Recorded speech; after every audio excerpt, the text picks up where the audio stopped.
Here we are, once again. Yes, once again. And what a week. Every week is what a week now. I know, exactly. I mean, it seems like the news cycle goes on forever. Let's talk a little bit about the economy. The next frontier in the tech battle between the US and China, the CHIPS Act. I mean, what did you make of it? You know, I think it's, again, throwing away US taxpayers' money for pork. But in the end, they're undercutting South Korea, Taiwan and Japan. That's right. Who they say, these are our allies. That's We're right. helping them. That's right. But we were talking just briefly about the fact that South Korea had a meeting with the foreign minister, and they came out with a statement that they're going to help smooth out the supply chain. Oh, the two sides are absolutely convinced, and I think it's in their interest. The two sides are convinced and committed to maintain a stable and efficient supply chain. And then all the stuff about this CHIPS Act and so on goes against it. Well, exactly. Well, that's my point. The CHIPS Act came first. The president refuses to meet with Nancy Pelosi. Yeah. So does their foreign minister, who's mysteriously away. And then they say, look, we have to have a meeting. So this whole CHIPS Act, a policy put in place, but not really thought through. It's not a policy, you know. I don't think you. Well, it's legislation. Legislation. Yeah, but they're saying this is your friend shoring. Yeah. Right. We're going to do things with our friends. Right. But actually, it's just shoring to the U.S. There's no friendship whatsoever. When you say that you want to be in an alliance with somebody and then you undercut them economically, this is not friend shoring. And the undercutting, Einar, it's going to be actually quite a lot more serious than people can ever imagine, because the initial capital cost, of course, is horrendous to build factories of this caliber, technology caliber in the U.S. But the maintenance and operations and the engineers and so on and so forth, cost of labor in the U.S. is also much, much higher. So these friends who will build onshore in the U.S.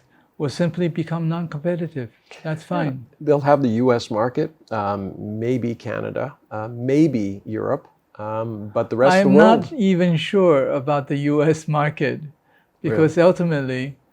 Yeah, but they can literally ban chips from other places and say they're a security risk. I mean, when we talk about China, it's not China anymore. It's Asia. It's Asia. At the center of China. That's right. So what happens to China today could very well be what happens to the rest of these countries. If they're seen as not being loyal enough to the United States, they could become security risks. To give you an example, what pushed lawmakers over the top in terms of this bill, because many Republicans saw it as just a massive pork barrel, which it is. It is. It was, they showed a picture of these chips being manufactured and then shipped from Asia. Where? Taiwan. Mm-hmm. And then they said, this is a security risk. So the security risk had nothing to do with China. It had everything to do with Taiwan. So what does that tell you? It means that nobody outside the US is trustworthy. That's a problem. That's the long-term problem for the US. Is if your industries become non-competitive on a global basis, what do people do? Number one, they won't buy your chips. No. Number two, your consumers will get royally, the expression is, screwed. Yes, screwed. Well, they're paying more. You won't have the economies of scale that other chip producers in Asia enjoy, and therefore, you know, your research and development is more expensive. It just snowballs, and it snowballs in another way. In addition to what you described, it snowballs in terms of all your consumer electronic products will be more expensive. Yeah. Because they have to be. The chips have to be shipped to where they're assembled and manufactured. I don't know if it's going to be consumer products. I think it's going to definitely be cars. Anything to do with national defense, anything to do with the infrastructure, the digital infrastructure. I think those are things. I don't know if they're that excited about vacuum cleaners, but if they get smart enough, maybe they will. Ultimately, where are these things made? They're not made in the US. So chips have to be shipped to where they're made.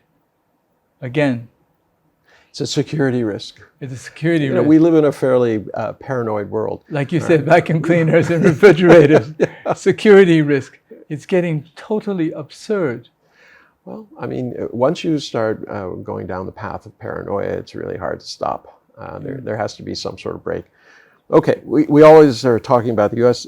China had an issue with its chip-making ambitions, a scandal, a small shadow over China. But my understanding is a number of executives have been detained. That's right. Without Investigated. bail, and not with bail. Not with bail. Not like the U.S. Not like Europe, where you can, you get indicted, and then you go to your country home. Yeah. Well, what I think basically happened is this is actually something that goes into the bigger picture. There's just been so much financial engineering going on that this becomes a great gateway to financial engineering and insider trading because of massive amounts of capital plumped into chip manufacturing, chip development, and so on. Again, this is something that, you and I have been on Wall Street for a long time. You know that insider trading... Well, I wasn't on the street. I was in Milwaukee, but that's Oh, okay. Yeah. So you know how insider trading, like Mr. Pelosi... well, that's yet to be seen. We'll let the Republicans figure that one out. Yeah, but there are masses of gains to be made. Yeah. So what happened is that many of these companies which were invested in by the great fund, the big fund for semiconductors, caught a ride in the capital markets. And that's where the insider trading came in. And that's where the executives got a little greedy. Yeah, but I mean, it's the government has reacted swiftly. Yes. In the U.S., it would take months or years to have an investigation and all this kind of stuff. Reacted swiftly, but the other part, which I think is significant, is that the actual investments were made in technologies. Yeah, the investments aren't bad. That's right. It was just the insider trading, in essence. And the financial engineering, yes. The MBAs from Wharton and Harvard manufactured. Yeah, kind of a Rube Goldberg-esque things. Rube Goldberg he made things that looked like marvelous inventions, but they actually did nothing. But they're very interesting to watch. That's right. Financial engineering. Okay, let's get on to some of this. Chinese chip-making powerhouse has a massive increase in earnings, despite the U.S. Pressure. Where is Chinese chip-making today, and what should we expect? Well, I think Chinese chip-making above 14 nanometers is okay. So it's import substitution. Yeah. Instead of shipping them in from Taiwan and South Korea, 14 nanometer and above, you can basically manufacture. And when the Chinese decide to do something, they do it all out. And they have the infrastructure to do it. Because chip making, when we were identifying in the old days where chips should be made in Taiwan, water and electricity. And, the Chinese government would do everything for the infrastructure to be in place. Okay, and that was when you were on the board of applied materials. Yeah. Yeah. I think, again, it comes down to this. Do we really need all these fabs for 2 nanometers and 3 nanometers, or even 5 nanometers? Yeah, we talked about this last week. I mean, right now, everything's moving to the cloud. I noticed that Huawei, Alibaba, all the rest of them, the really bright star is cloud services. Cloud service. So why do I need a really, really smart chip in my phone or anything? Or in your car? Yeah, when I have the cloud. Really what I need is communication so I can get back and forth. And processing and storage can be all done in the cloud, especially when you have 5G. So, what are we looking at here? I mean, and this goes into something we were talking about this week, which was this issue of digital 3.0. Web 3.0. Web 3.0. And Metaverse. Yeah, Metaverse, things like that. But, and we talked about it, and, we came to the conclusion that it's just about efficiency. So if you're running your factory with an intelligent things, you can more closely connect your output to your sales and needs and things like that. You can make things more efficient. Less electricity is needed. You can do a lot of things with logistics to make sure that they're operating just in time, and you're saving money on inventory and things like that. But the way a lot of people express it, you think they're talking about an alien universe. They are Yeah, something that's in the imagination. But it's, I think, for kids today, because of all the electronic games they play, they actually are being encouraged to live in a different world. Yeah. A world which is not faith in reality. Well, it's virtual. It's virtual. Yeah. And there is a lot of consumerism that can go into this. Yeah. No. I mean, it's the perfect platform for advertising. You can draw people to you. Once they're there and you have their information and what they like and what they're looking at, and because you can record that in the virtual universe. Every time somebody sees something, you actually know they've seen it. That's right. So you can start to build a profile of people. But that swings both ways, because that kind of profiling can really tell you a lot about somebody. People, yeah. Interests, likes, dislikes. The algorithms will kick in. Yes, I mean, that was a Cambridge Analytica, that group that was helping Donald Trump yeah. get elected, and others. It was also used in part during the Brexit campaign. Ultimately, there could be a segment of society that goes into this virtual stuff, especially kids. You still have to eat. Yeah, they still have to eat. They still have to wear clothes. They still have to work. I don't know if you can. There might be something. I mean, design, things like that. I can think of things that you can do in the metaverse, but you don't need a physical office. But I don't know, people have been pushing this idea that you just put on this virtual reality headset, and then you're in the office and you can see everybody and they can see you, and you can say, hey, Ted, you can have the water cooler chat, as they say, right in the virtual world. I don't know if that makes you more efficient, though. No, I'm not also sure how you can, in the virtual world, produce things. No, you can't. Physical things. I think it's a sales medium at most. Entertainment, definitely. Yeah. Let me see. Okay, so we got that all figured out. Crypto meltdown. Where's it going? I still say it's the tulips. The Dutch tulips. The Dutch tulips, which hundreds of years ago, people thought that tulips were the future, so they would sell their houses and buy a few tulips, and then all of a sudden everything melted down, and all they had were some tulip bulbs. Even for those who are in the business, who are promoting the business, they call it, it's a bear market now. Yeah, but it's a nothing market. There's Exactly. nothing underlying these things. There's no intrinsic value to them. The crypto index is also called money laundering index. Yes, Larry Fink, as we said last That's week. right. Yeah, That's right. All right, so ByteDance takes over a private hospital operator for $1.5 billion US. Amcare, healthcare operator for women and children's hospitals.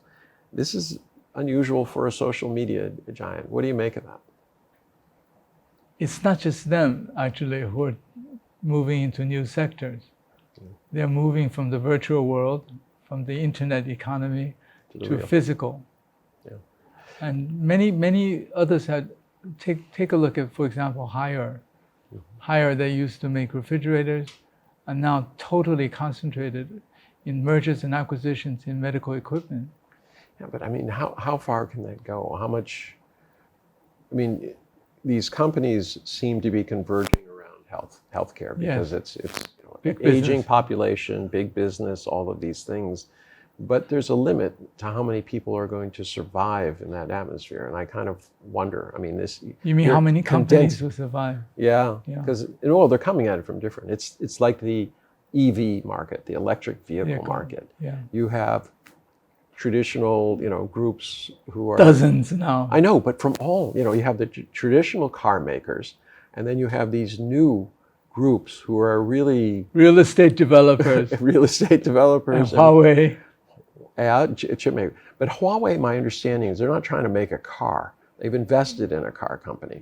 But what they want to do is to provide the software that links the cars and also makes them intelligent. So I think that's a good way. I mean, we always talk about the gold rush and the people who always made money, people who sold pickaxes, That's right. jeans, mules, all the things and shovels, all the things you needed to go get that gold. That's right.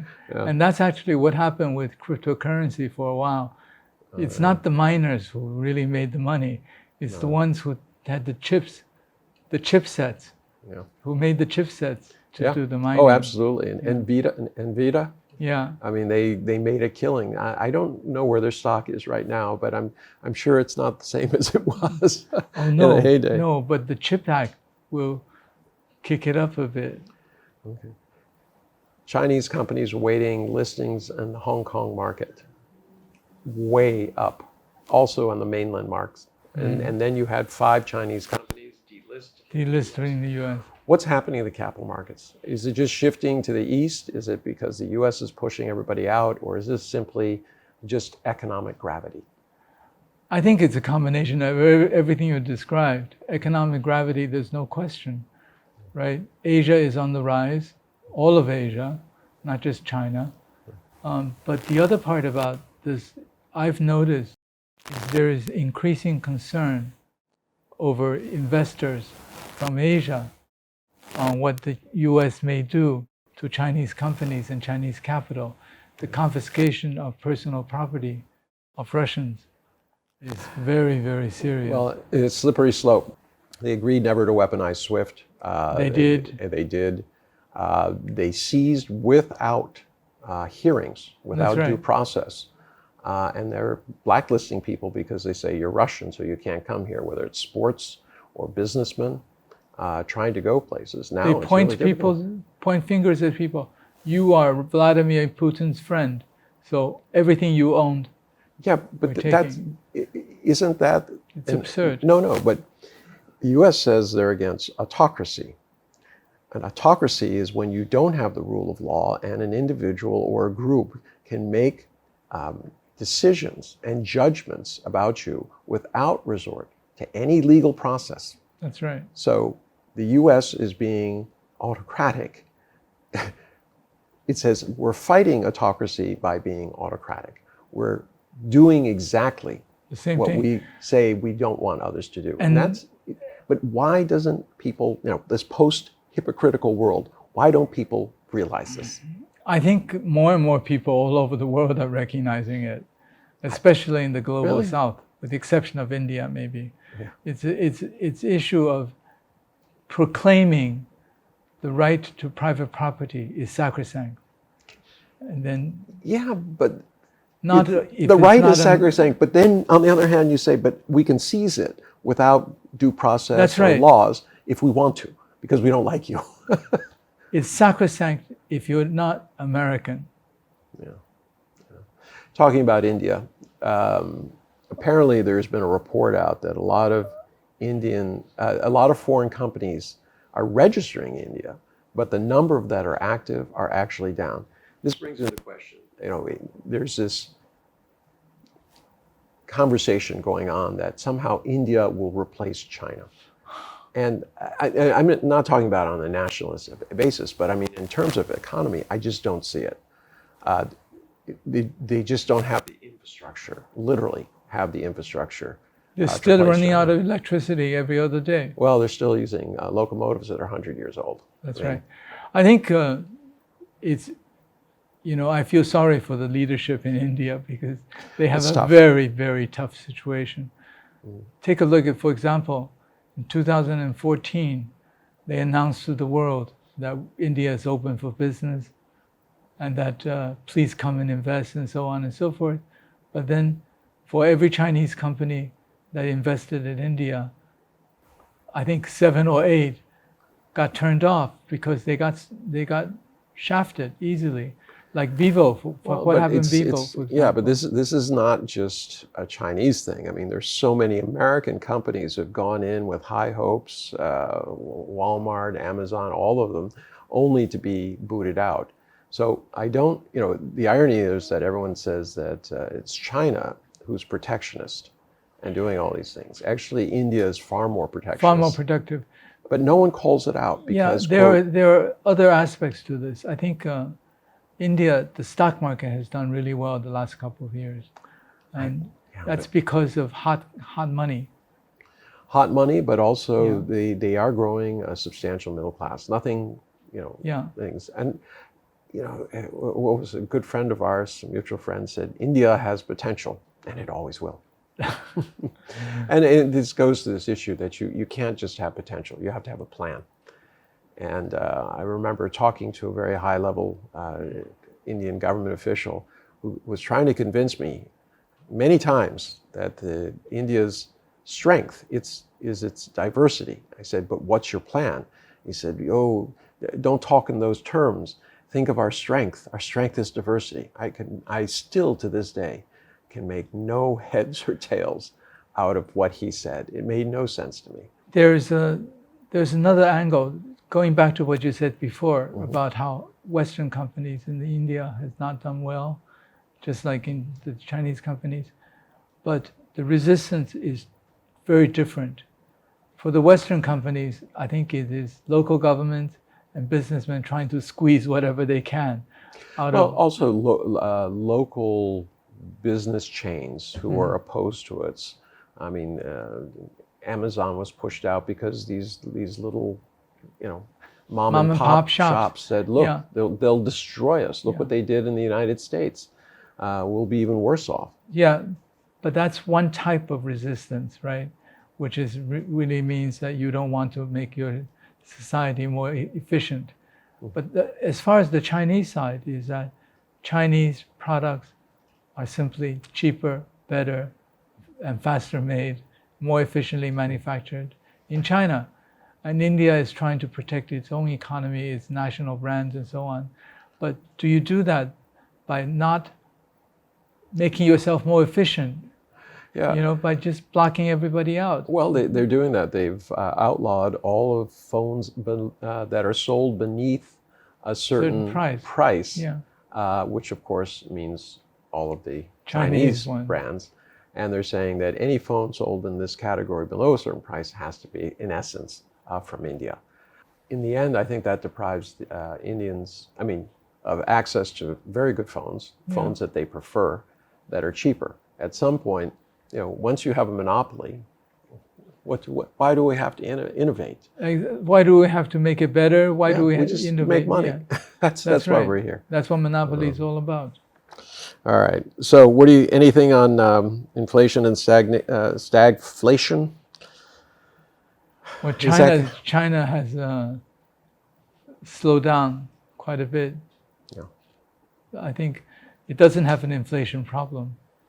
Oh, it's about 2.5%, right? Yeah. Last time I checked. New numbers should be coming out shortly, though. But what is really slowing down is consumption, domestic consumption. How does China address it? I mean, they've have lots of policies, but are they getting traction right now? Okay, you and I live in Beijing. Yes. What did we see in Beijing last week? Traffic jams. And the restaurants are more than full. That's right. Every day of the week. Yes. Our favorite hotel, you couldn't get a breakfast table. And and I've talked to a number of people and they said that their occupancy rates are really, really high. Over 80. Over 80. But no bars are open. That's right. That's a consumption issue. Is this a matter of confidence? Is this something where the Chinese people have to get to a point where they feel confident in the future? Or is this about the economic realities? A lot of small and medium-sized companies are having problems. Yeah, they're going under. I think in terms of confidence, the confidence can go away, but can come back very quickly. Like the V-shape last year, it was very clear. And I think it's beginning to come back. I still believe that once COVID restrictions is addressed, lifted, that you're going to see revenge tourism and travel, the likes of which the world has never seen before. Absolutely. Yeah. That's a short burst. At some point, a year or two down the line, though, that goes away. And the question is, how does China run an economy? How do you re-stimulate these small, medium-sized business enterprises? I keep thinking that it's got to be on the internet banking that uses algorithms to determine, A, whether the idea that they have makes any sense whatsoever. So in essence, doing the risk side of it. Because bankers are trained to say no. That's right. Do you want to borrow money for this great idea? Oh, I think that's great. Do you have any assets that could cover the loan? And that's the way it happens now. China's been. Do you have a lot of assets? Do you have a lot of money? Yeah. If you do, yeah. we want to lend you. Yes, if you don't need money, we're definitely interested in giving you money. That's right. Yeah, this is tough stuff. This is all over the world. Bankers are like that. How hard do you think the rest of the world economy is going to hit China? Because things are not looking good. Things are not looking good worldwide. Yeah. But what's really interesting is that because of the comprehensive supply chain that exists in China, in every sector of manufacturing, trade surplus keeps on going up. So as things don't work well in other parts of the world, downturns in the economy, they are in effect buying more things from China. There's a study that just recently came out that was talking about the fact that classical economic models that have been used post-World War II do not have a way of efficiently measuring the supply chain economics that has evolved over the last 20 years. Global. Yeah. And I think that's really reflected when you start looking at the numbers, just how the economists are using traditional models to try to predict things, and they're always wrong. But they're not changing their models. They just say, "Oh, we'll study this some more." But they don't seem to be getting any better. Look at the Fed. I mean, they've been absolutely certain and always wrong. That's right. But never in doubt. Never in doubt. Yeah. No, I think in terms recently. I mean, they've in the past it seemed to work. Now it just doesn't seem to work. Volcker times. Volcker. Yeah. But I think in terms of analysis of global economics, right? Because of three different factors that economists simply won't get it and can't get it. Number one is geopolitics. Yeah, you can't. Number two is a denial that China has become as strong as it has. Yeah, but why is that? Just because they see it as a, quote, not traditional market economy? Why are they insisting on denying China's success? I mean, American exceptionalism. Yeah, but the Economist that's a British thing. So they've been forecasting this is the year that China fails for the last 25 years or whatever.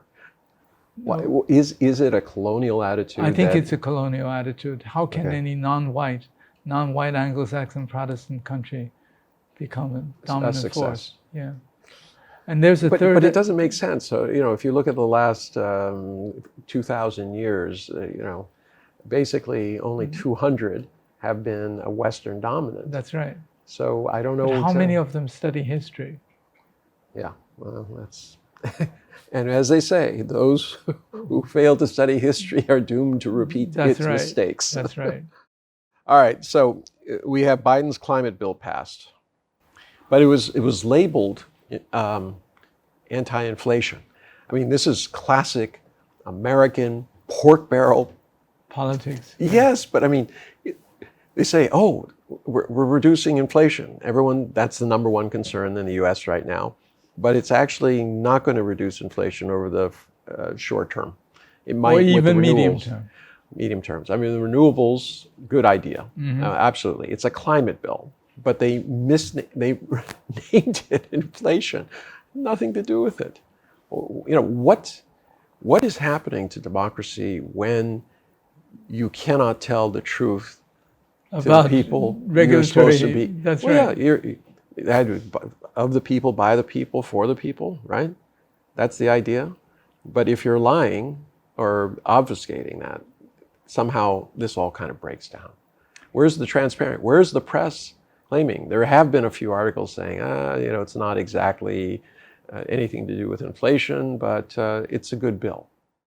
Whatever bill it is, and whatever, for example, the Taiwan Deterrence Act or whatever it is, all of this is part of it is, I think, pork barreling.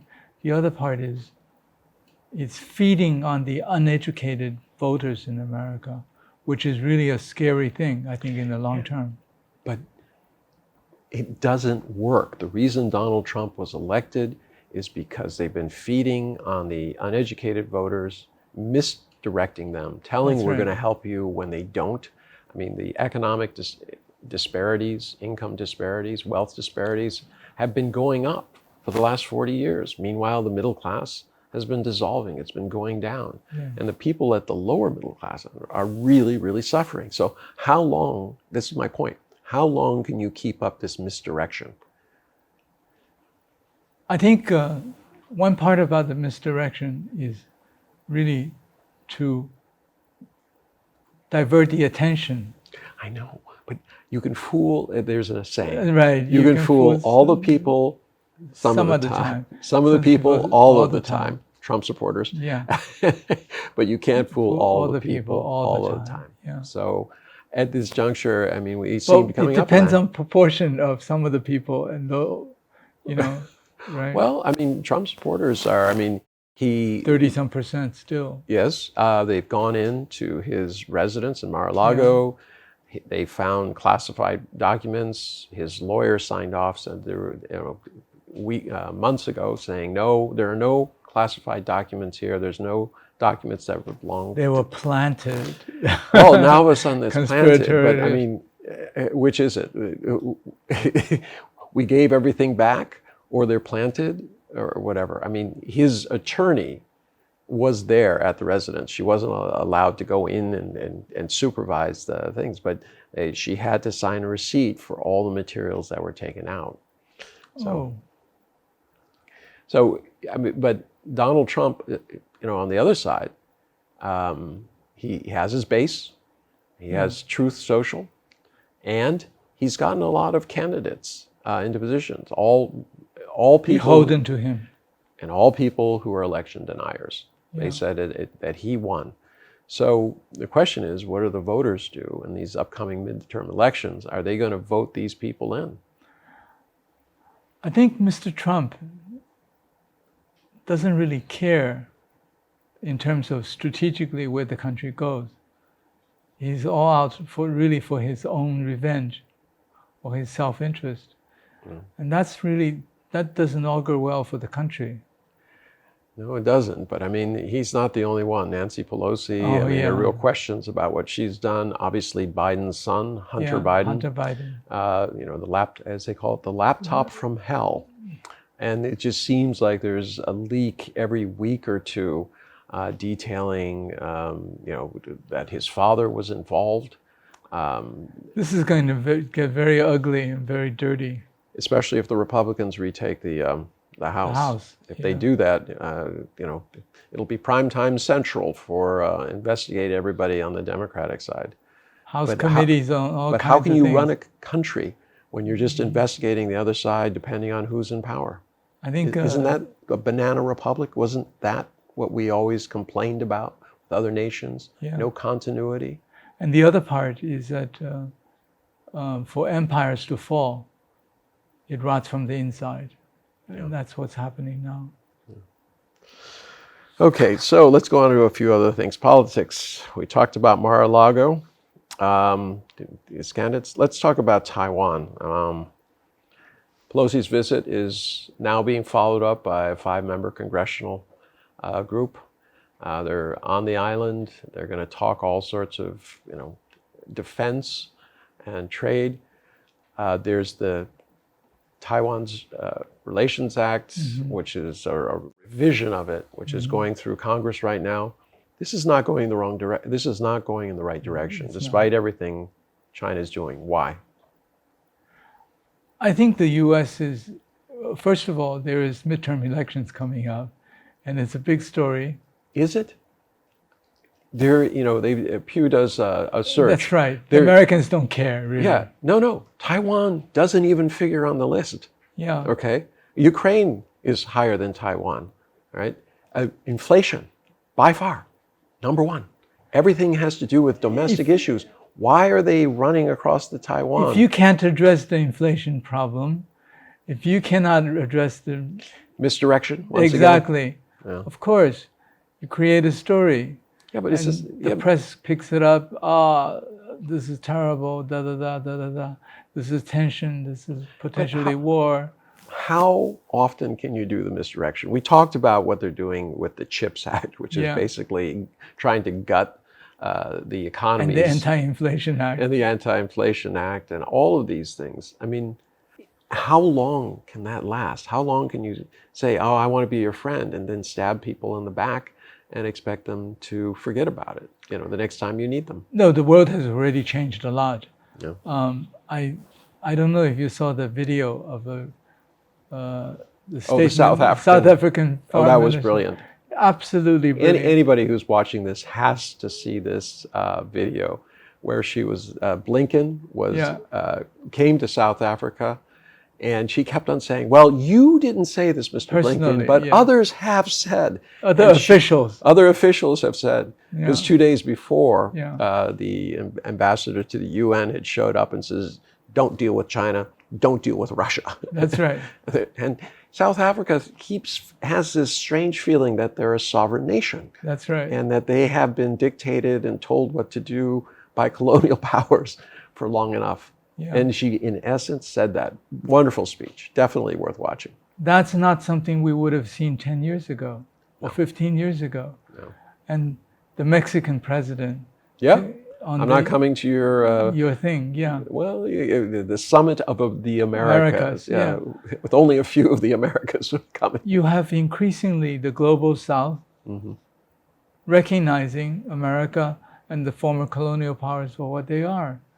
And it's absolutely... But isn't the simple answer is lead by example. Don't be duplicitous with your own people. Don't be duplicitous with people outside. No, but how do you maintain hegemony that way? You have actually, to... I think your power is increased when people respect you and follow you. Things. It's the same thing in personal life.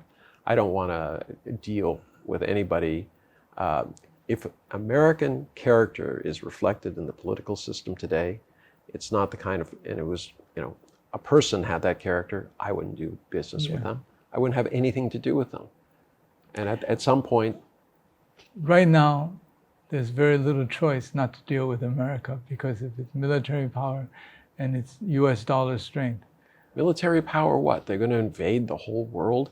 Didn't work out well in Afghanistan, where they were chased, you know, hundreds of thousands of troops, $4 trillion, you know, and they were chased out by 80,000 mujahideen, who, well, not mujahideen, but Taliban, who were, you know, basically underarmed and self-financed.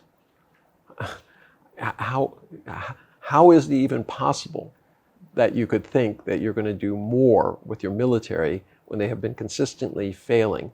Not because they're not a strong group, and they're not because they're not, you know, have enough resources. Well financed. But it seems that on the political level, there's no direction. They went from let's go get Osama bin Laden to nation building. I don't know how true it is, but General Milley actually didn't want Nancy Pelosi to go to Taiwan. No, they certainly don't want it. I mean, as I said, for Biden, it's not a big midterm election issue. No. For her, maybe it was a chance to make some sort of statement as she heads into the twilight of her career at 82 years old, and she's about to face just a firestorm of lawsuits, husband, drunk driving, all of these things. It came down, I think, personal vanity in the end. I think ultimately, in terms of what the U.S. how the U.S. will address these issues, they will be influenced by what the rest of the world thinks of them. Because the rest of the world is beginning to really look at the U.S. from a very, very different perspective now. Hypocrisy is one, but this absolutely horrendous, self-centered arrogance that has been.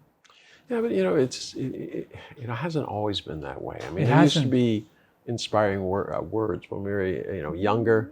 I mean, ask not what your country can do for you, ask what you can do for your country. And Martin Luther King. Martin Luther King, have a dream. Civil rights. Voters' rights. Yeah, individual liberties. That's right. Trying to make sure that everybody got a fair shake. That's right. Where It's I gone. kind of wonder, where did it all go? Because It's all gone. we were the generation. That's right. That was part of it. We were the baby boomer generation. Yeah. And we started it, and we're not finishing it on a very good note. It's a responsibility we have to acknowledge, unfortunately. All right, Hong Kong. The populations fell. And of course, now the narrative is Hong Kong on the verge of collapse. But on the other hand, they now have a huge line of companies that want to IPO. list Yeah. an IPO there. A lot of them from the mainland, but not all. So it seems to be that Hong Kong is turning away from the West in its traditional role as a kind of a open door both ways to China and outside. No, I of think China. that will continue because the link of the Hong Kong dollar to the US dollar is very significant. It is important. How long will that last? I think it will last for some time yet. Yeah. Because China needs a window to the outside on the currency side, and Hong Kong is that. Okay. And China also needs Hong Kong as a financial center, a global financial center. Well, where people are comfortable. That's right. But right now, I talk to a lot of companies and say, how should you come into China? I said, well, you can go the circuitous route where you have a Singapore or Hong Kong company and then you do something. But actually, there's a lot of headaches in terms of your accounting. Not so much tax, but the accounting and then the corporate governance becomes very, very complex because you have several jurisdictions that you're trying to juggle. Right now, Usually, Cayman Islands, Hong Kong, and mainland China. Oh, don't forget double Dutch with the Irish twist. They would start companies one place, register them in another place, and then come back and to obscure not only the ownership, but to extract tax advantages. That's what Apple was doing. That's right. Yeah. But I think the other part is ultimately Hong Kong has to, outside the financial sector, has to integrate itself much more with the greater Bay Area. Well, it's a rock with 7 million people on it. That's right. And Greater Bay Area is what, 80 million or something like that. Yeah. Oh no, it's more than that. More than that. Yeah, somewhere around 90 to 108, depending on how you draw the lines and things like that. But it's to their advantage. These right. are all powerhouse, That's right. new technology If areas, you things like that. you people in Shenzhen. Hong Kong think you are really innovative entrepreneurs, and you have the wherewithal, and you speak English so you can reach the rest of the world, then what do you count on? The rock with 7 million people? Or Well, they're always going to be tied to China. That's not an issue. Okay, so Japan. The first member of Prime Minister Fumio Kishida's cabinet has gone to visit the Yakashuni Shrine. He was literally sworn in a few days beforehand, and the first thing he does is go to the Yakashuni Shrine. Yeah. This is the shrine that... right, war criminals. Well, no, but it's an interesting history. There were no war criminals buried there. They were buried other places. They were basically in a shame. Right. Then a group of very conservative guys, Japanese, moved the remains into the Yakashuni Shrine. And this was done about 20, 30 years ago. And that's where the controversy, because people were going to the Yakashuni Shrine, and then these people decided to move this in and make it a controversy, to try to create cover for this kind of nationalistic revisionism of what Japan did during the Second World War. Revisionism, revise history. Yeah. Basically.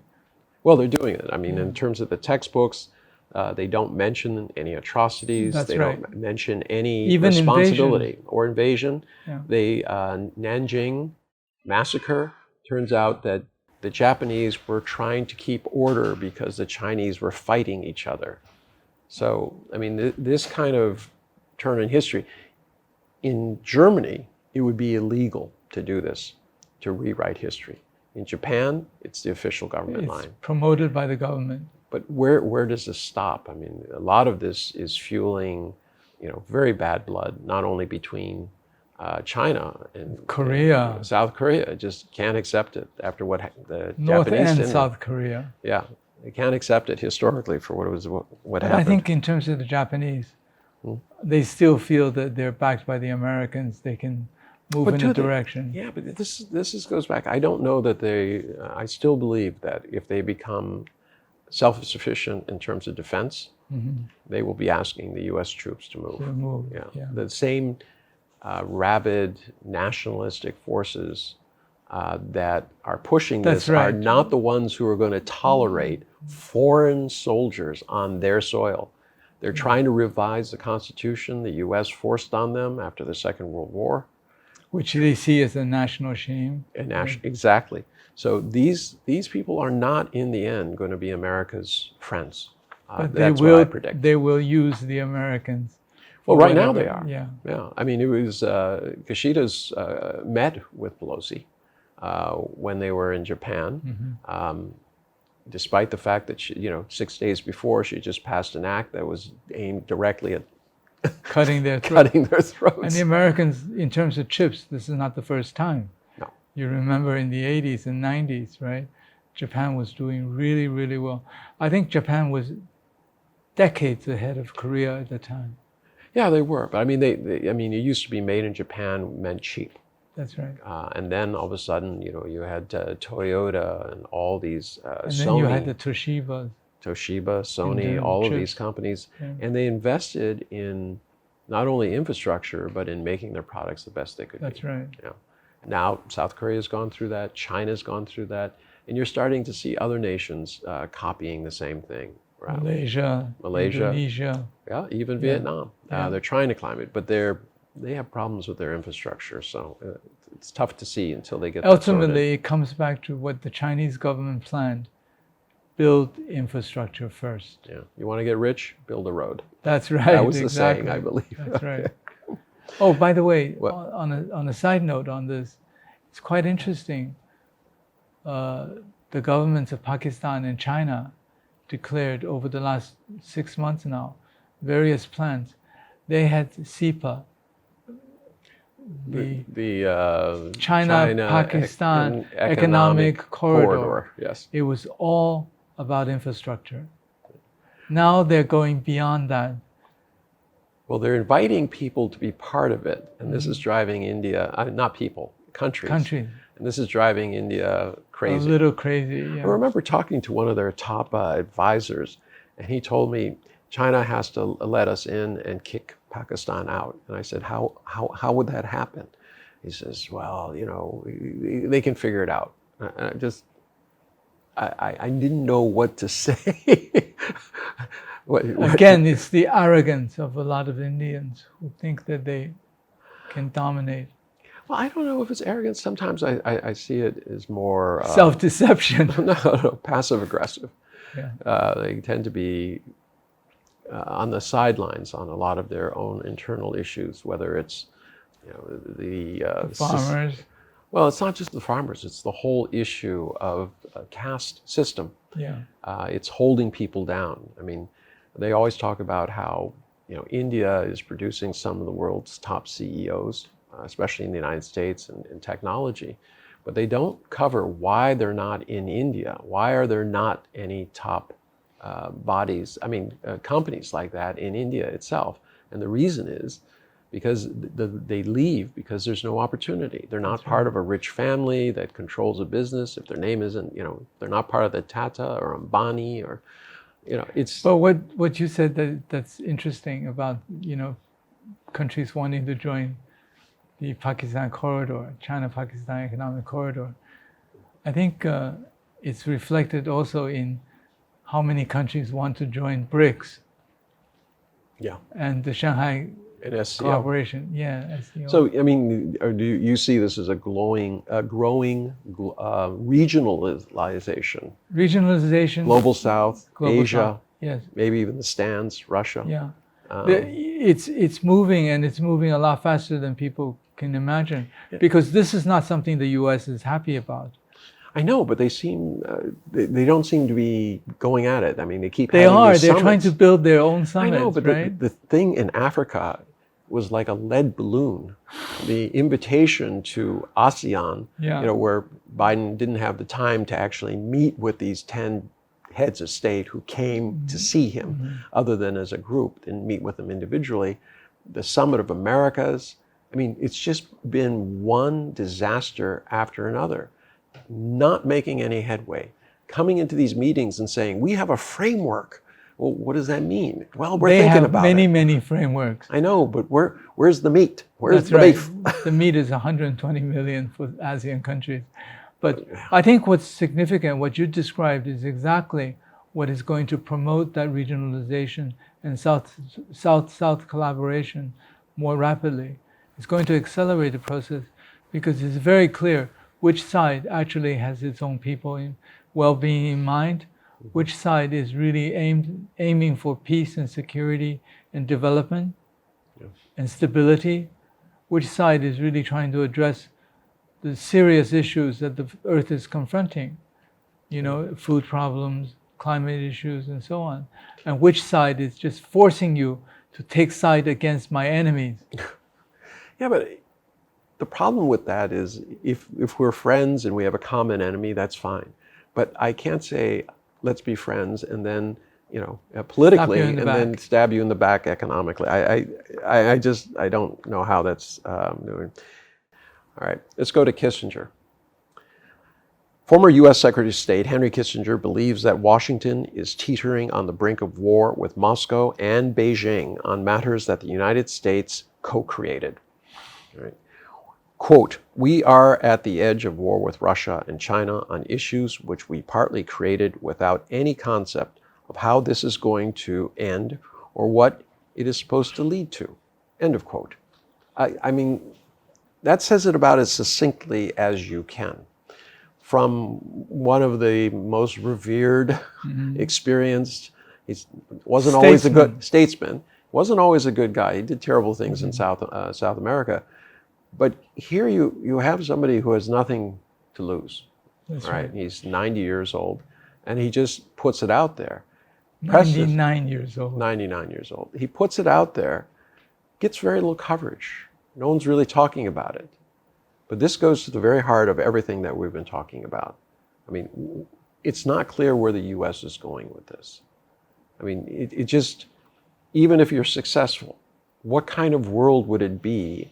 I mean, it sounds, there was a movie called The Hunger Games, where one powerful nation subjugated all of the other nations. And basically, we take from you, we give nothing back. Why? Because there was, it's just, this is the way things are, or there was a war, or there's always an excuse. But is the world becoming Hunger Games with the U.S. as the center of it? The last couple of decades, U.S. has basically hollowed itself out in terms of manufacturing, production. And made a lot of profits. Made a lot of profit for some people. You now have people who are worth $100 billion. Yeah. While at the same time, you have 500,000 homeless living in the streets. And over 60%, 63% living paycheck to paycheck. Exactly. So things have really gone crazy domestically. But it's not sustainable. It's not sustainable, absolutely not sustainable. But do the politicians care if they're on a 2-year cycle? Yeah, but I mean, is it just, we're talking about a lack of statesmanship chip? I think- or where did it all go wrong? I think it's a I don't combination of a understand. number of things. A combination of a number of things.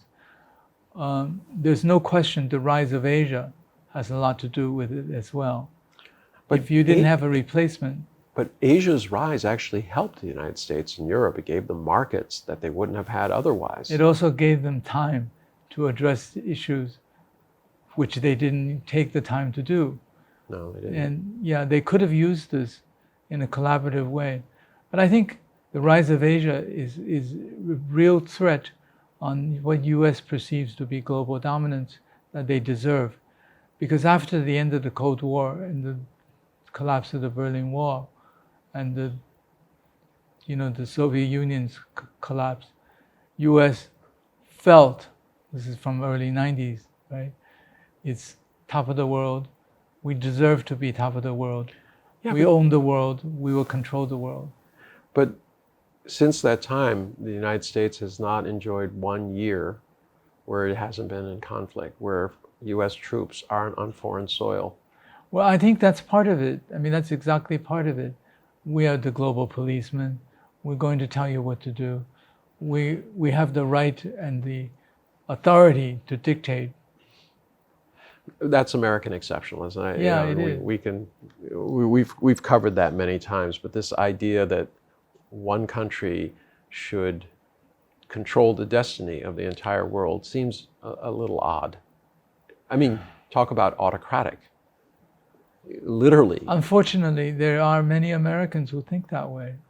There are, but I mean, when you talk to them and you say, they always come back to some faith statement that America has to do it because no one else can. Do what? Create wars?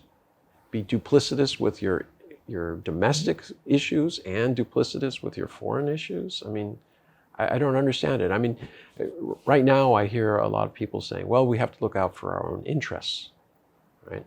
Then on the other hand, they'll say something like, well, we have principles. So which is it?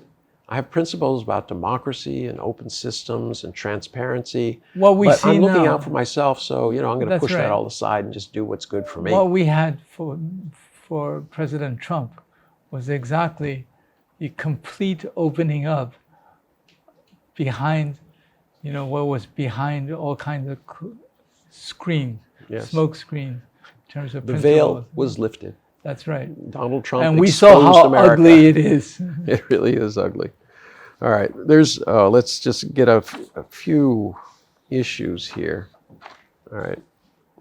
UK economic collapse really hitting the people really, really, really hard.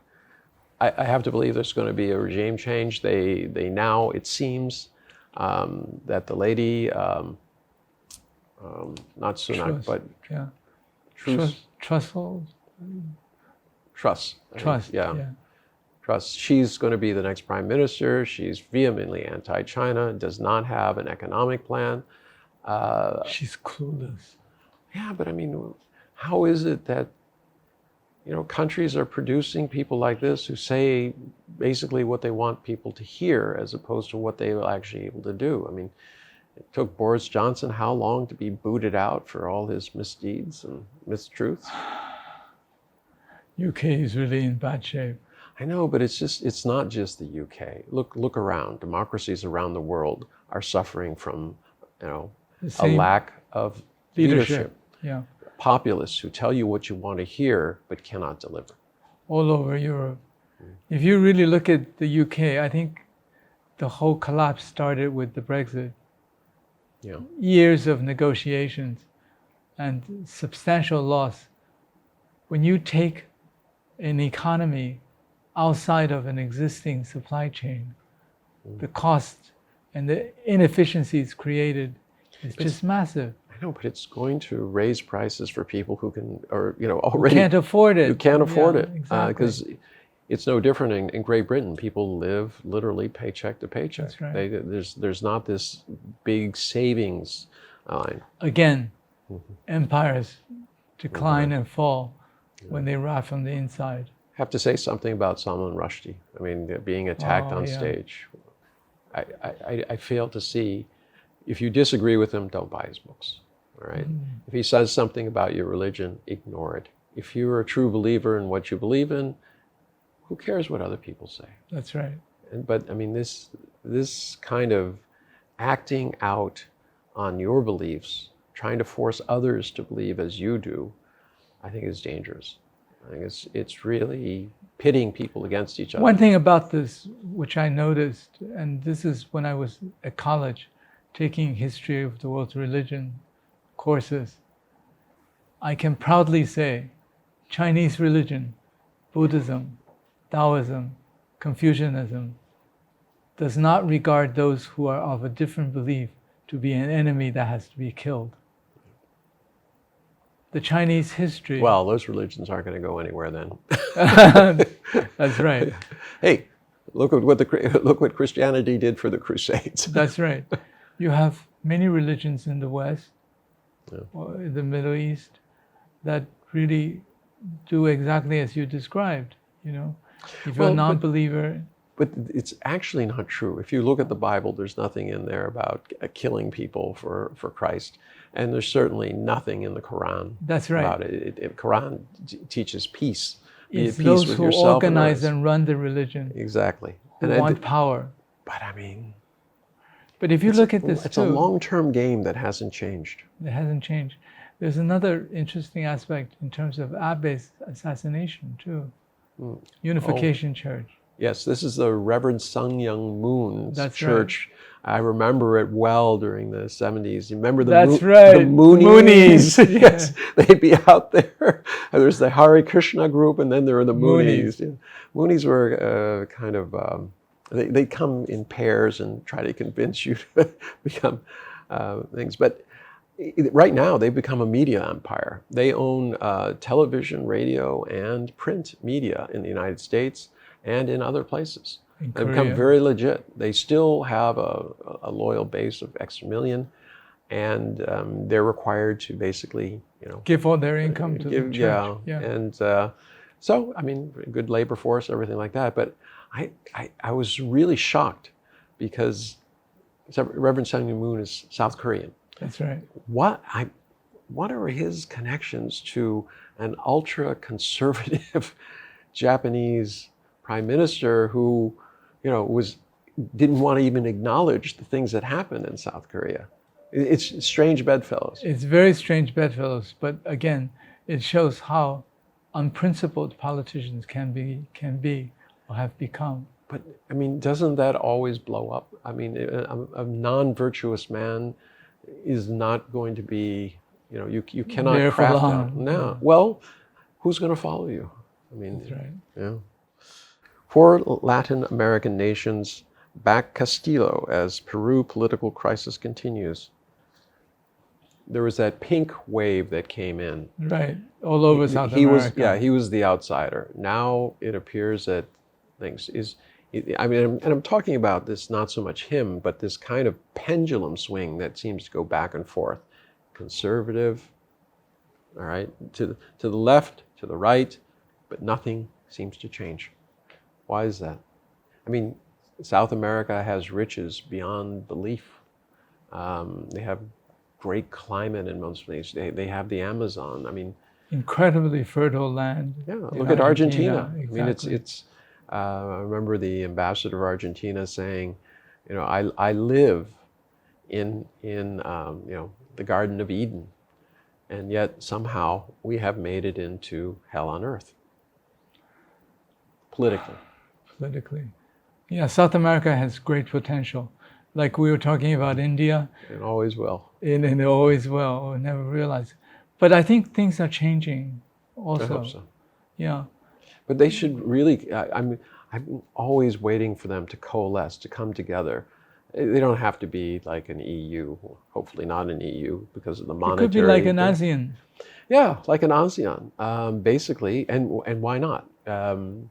As a continent coming together, their bargaining power is going to be extraordinary. With incredible natural resources. Yeah. And I mean, but it seems historical issues get in the way. Okay, but the swings to the left, to the right, I think in terms of South America, eventually it would move in the direction of an ASEAN type of setup, and hope so. yeah, and increasingly, I think U.S. control, dominance, and influence in South America will wane, because the wave is much bigger now. It's global South wave, no more just left and right wing in South America. The simple fact that Argentina wants to join the BRICS. Yeah, that would be huge. That's right. And even Brazil. I think, after Bolsonaro leaves office at the end of this year. If he leaves. If he He leaves. looks like he's planning a Trump type Against seize the Lula. power. Yeah, Yeah, seize he's the already power. said the elections are fraudulent. They haven't even occurred That's yet. right. Haven't even been organized yet. Yeah. But whatever the case, I think Colombia now also, Mexico. I have this theory. I mean, it's kind of like RCEP. It's very hard to get Japan and South Korea to agree on anything, on any kind of bilateral or trilateral, even with China. But when they're in a larger group, they can put aside the politics. That's right. And I'm wondering if that isn't the way forward, kind of like the African Union does. That's right. And if these groups can be strengthened, you'd see a South America Union, African Union, ASEAN, and you could see the stands coming together. That's right. Probably with Russia, creating a very potent force. Like you said, this is interesting. The conflict between Korea and Japan, right? We don't go into details, but the Gulf Cooperation countries Oh, yes. also have problems with each other. Yes, they do. But all of them are now talking about RCEP. They're talking about BRICS. So it becomes, the South-South becomes the platform whereby these cousins who have issues Can come together. That's Well, right. they've done it with OPEC over all That's these years. right. Despite everything going on, they still have OPEC meetings and they still decide the price of oil. And, OPEC plus. Yeah, OPEC plus. Oh, okay. So the Ukraine cyber chief pays a surprise visit to the Black Hat hacker meeting in Las Vegas. What do you make of that? Weird. With a lot of things going on back at home, I wouldn't have thought that was his first place. The supposition, the theory is that he's going there to recruit hackers so that they can fight against the cyber warfare that's going on between Russia and Ukraine. But with these types of incidents, when people start weaponizing the cyber, the internet, and the cyber world, we're talking about a whole new level of things. Shutdowns of water and sewer power, nuclear power. There's so many things, even cars. I mean, you can hack in. With centralized control of cars. Can you imagine somebody gets into? There are two aspects to this. One, as you said, is the potential damage it can do to society. Second is, who are hackers? Hackers are people who don't give a damn about rules of law. Well, they delight in violating them. That's for right. Anger So, or whatever. The idea is brilliant.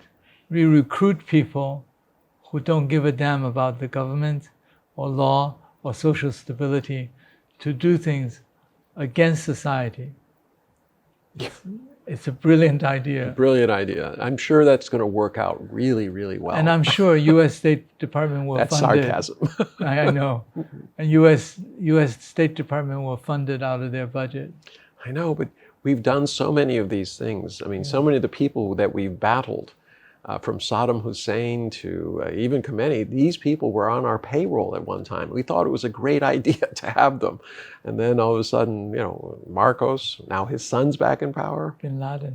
Talking Talking about providing support to them. Yeah. These short-term thinking, these little clever ideas that people have, the shortest way, shortest way from A to B is an angle as opposed to straightforward. It's not working. I think what the Chinese government has demonstrated over the last 3 decades, that they can come up with great strategic plan and actually implement it. And I just hope it doesn't move in the direction of what the West we see today. And I hope that there is a grand strategic plan for the next 3 decades. Talking about plans, Hanoi proposed $58 billion high-speed rail.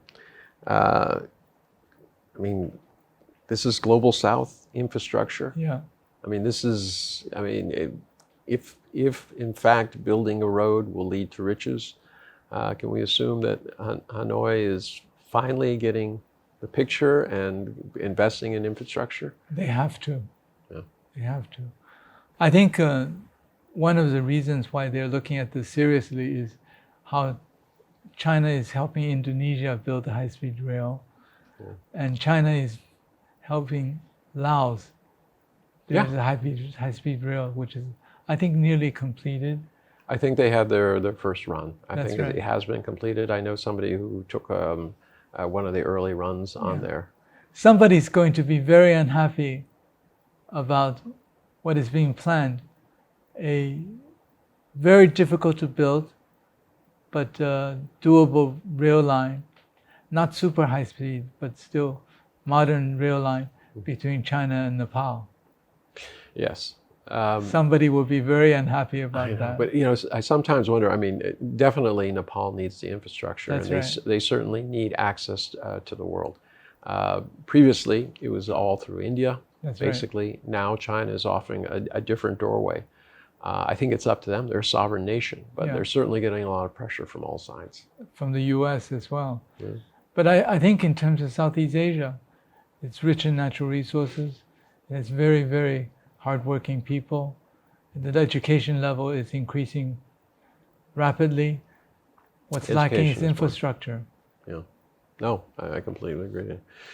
Anything more we should talk about? Never reached the end. Let's have lunch. Okay.